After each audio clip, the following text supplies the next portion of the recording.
La mayoría de las sustancias de la Tierra están en forma de mezcla, pero existe un tipo especial de mezcla que tiene mucha más importancia que cualquier otra.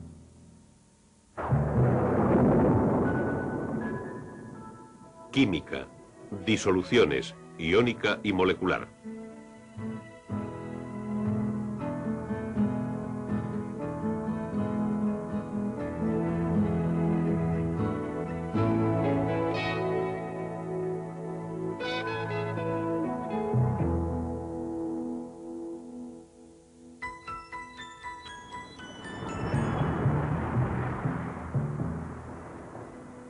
Los océanos y mares de la Tierra son grandes disoluciones.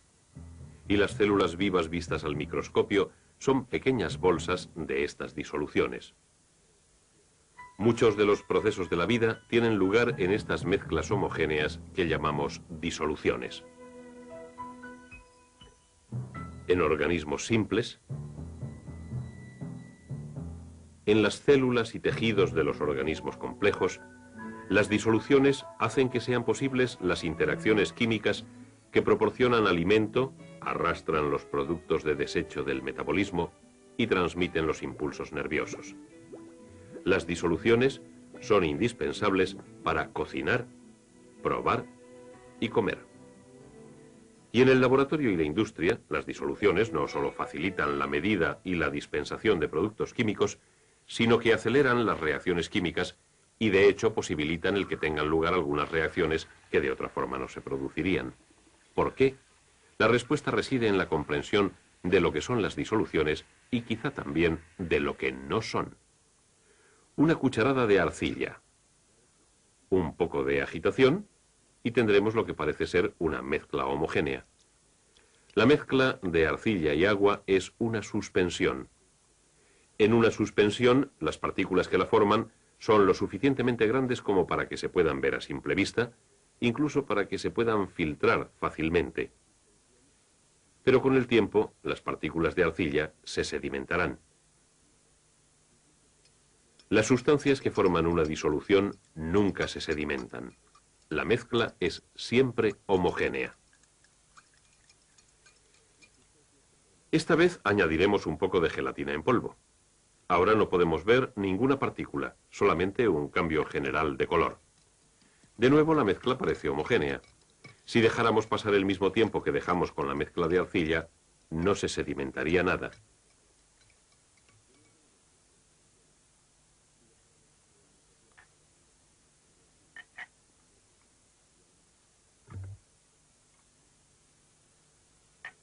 Por supuesto, la gelatina podría sedimentar.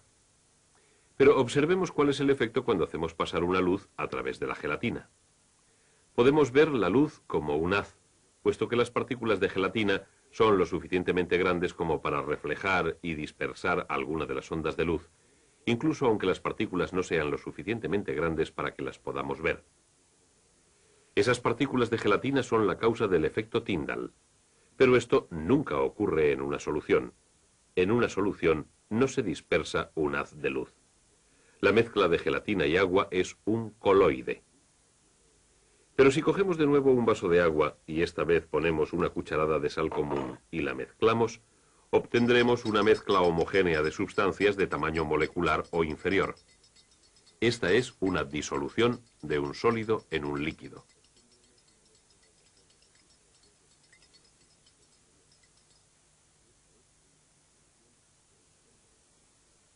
La disolución de sólidos en líquidos es esencial para los procesos de la vida. La sangre, un 90% de agua, transporta materiales a todo lo largo del cuerpo. Disueltas en la proporción líquida de la sangre, se encuentran sustancias sólidas que llegan a las células como nutrientes, así como productos de desecho para ser eliminados. Las disoluciones de sólidos en líquidos son las más comunes. Pero las disoluciones no se limitan solamente a este tipo de mezcla. Algunas disoluciones son mezclas homogéneas de gases en líquidos. El dióxido de carbono disuelto en agua proporciona a los refrescos su efervescencia. El oxígeno disuelto en agua es esencial para las plantas y animales que viven en el agua.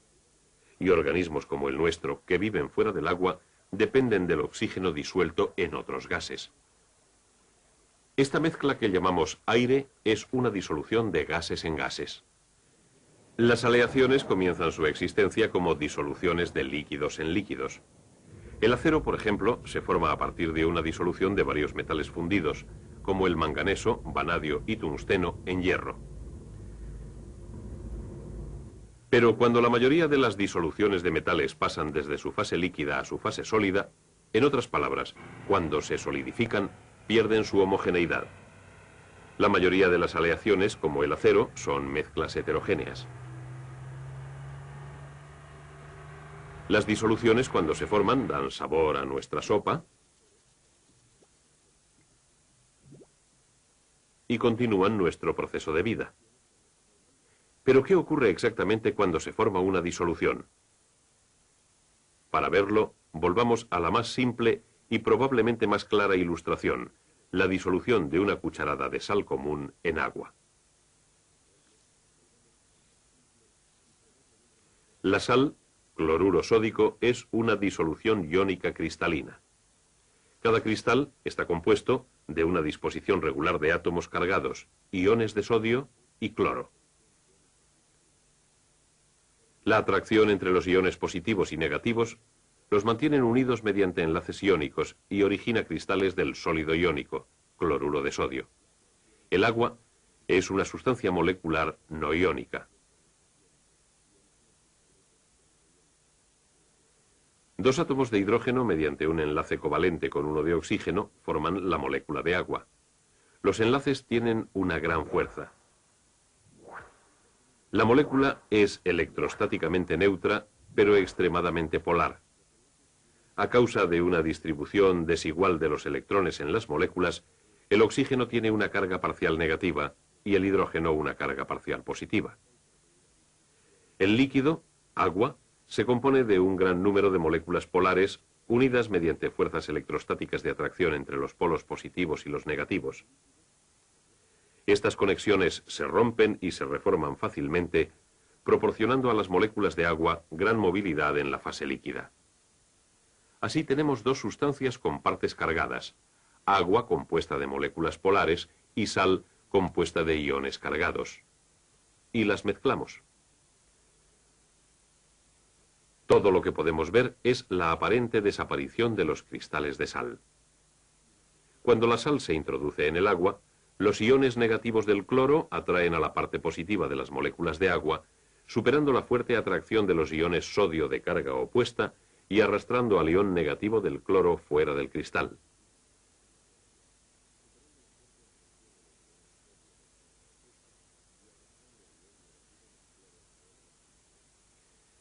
Y el mismo tipo de atracción tiene lugar entre los iones positivos de sodio y la parte negativa de las moléculas de agua. De esta forma, los iones en nuestro cristal de sal se disocian. Con el tiempo, si la sal se disuelve completamente, cada ion se rodea por un número determinado de moléculas. Esto se denomina hidratación.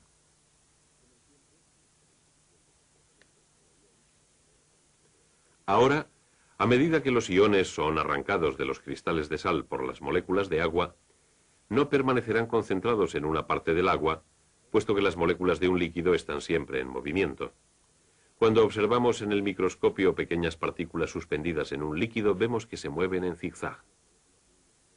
Esto es lo que se denomina movimiento browniano.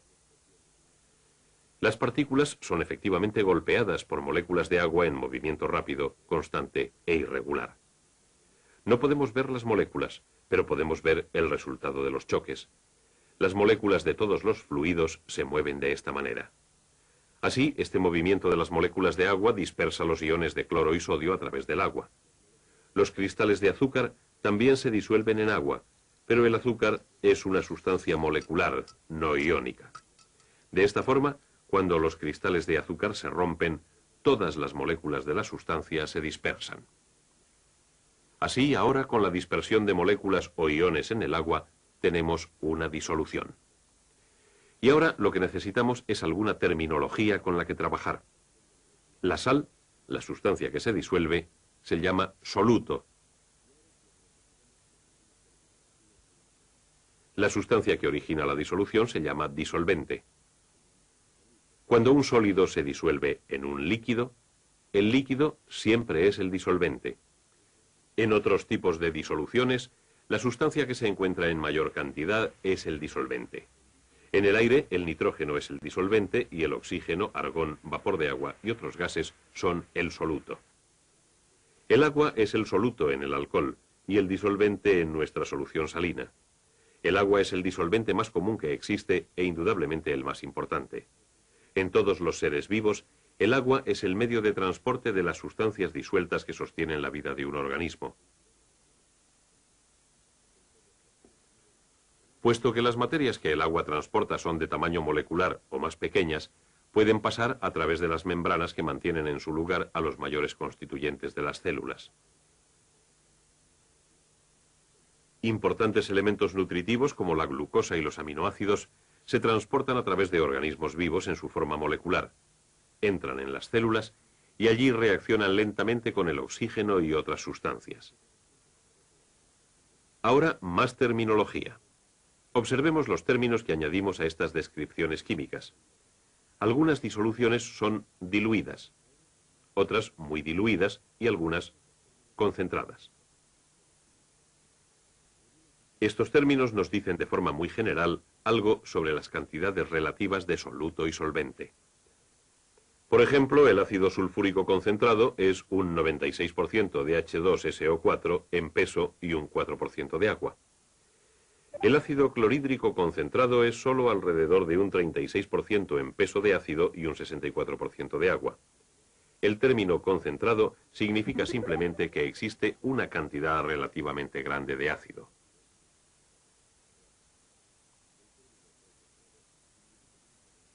Diluido significa generalmente que existe menos cantidad de soluto que en una disolución concentrada.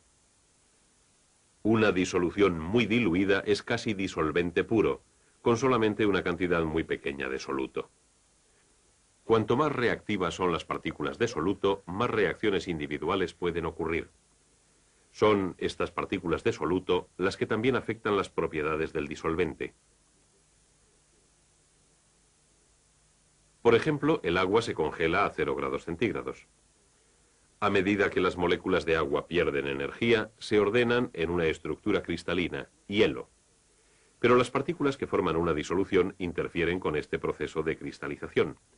El efecto es que la disolución se congela a temperatura inferior a la que lo hace el disolvente. Un soluto sólido como la sal tiene el efecto opuesto en el punto de ebullición de un disolvente. Esta agua pura y esta disolución salina están ambas a la misma temperatura. Sin embargo, el agua está hirviendo, pero la disolución no. El punto de ebullición de la disolución se ha elevado.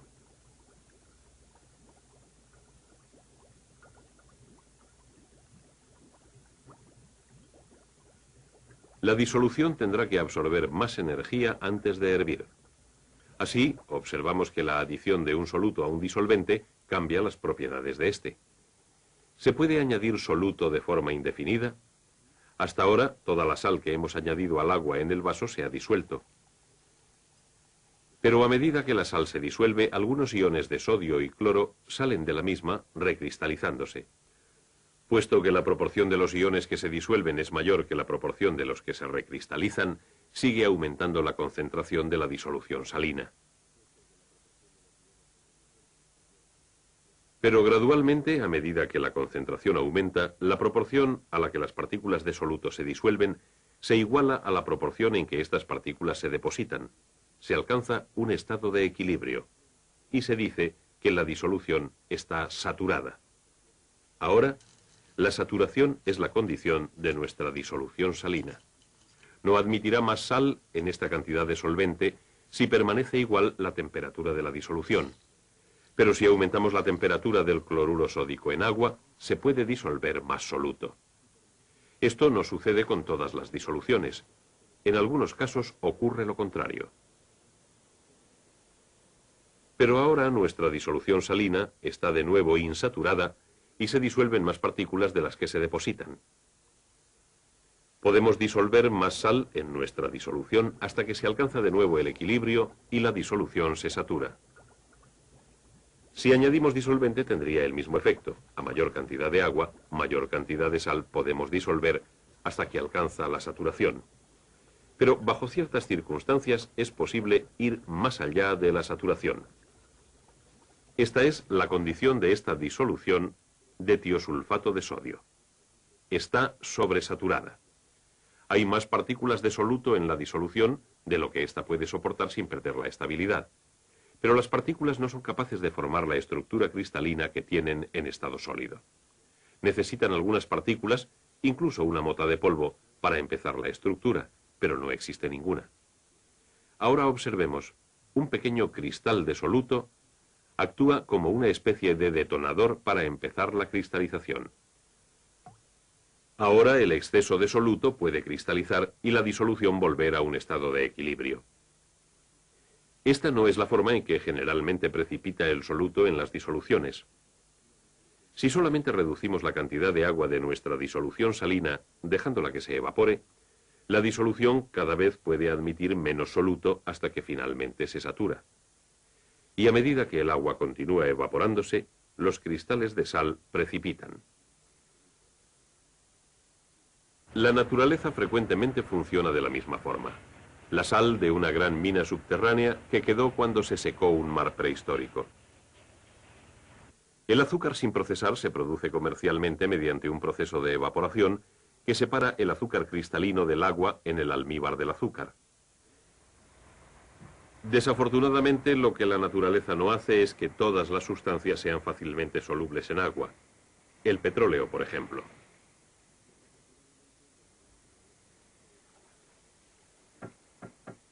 El petróleo apenas si se disuelve en agua.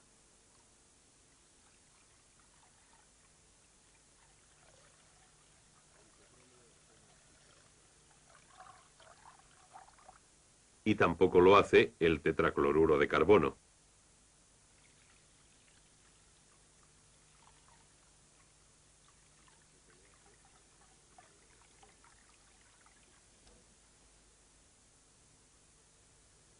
Y sin embargo, el petróleo se disuelve fácilmente en el tetracloruro.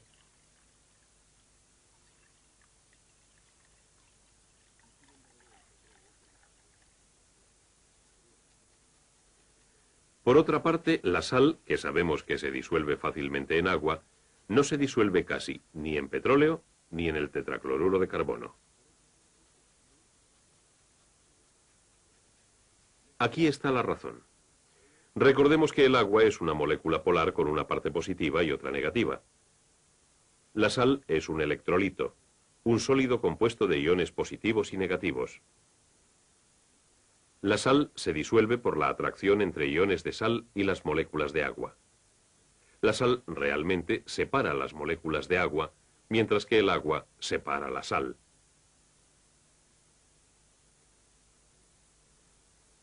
Aunque el petróleo es una sustancia molecular como el agua, no es polar. El agua atrae otras moléculas de agua de forma mucho más fuerte de lo que atraen las moléculas de petróleo. Si una molécula de petróleo se introduce entre dos moléculas de agua, las moléculas de agua se juntarán de nuevo y expulsarán a la de petróleo. Así, el petróleo no se disuelve en agua.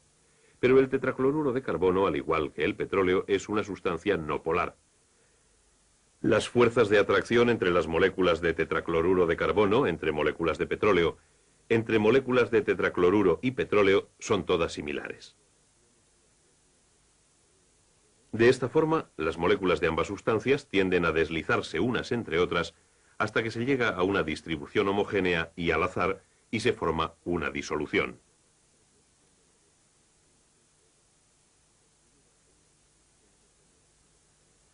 En general, los disolventes tienden a disolver solutos con características semejantes. Así, los solutos no polares se disuelven en disolventes no polares. Los solutos polares e iónicos se disuelven en disolventes polares.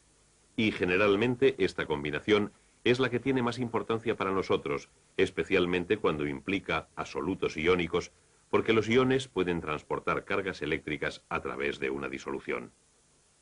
El proceso de la vida depende del flujo de estas cargas eléctricas a través de todas las partes de nuestro cuerpo por el gran medio de transporte que es el agua.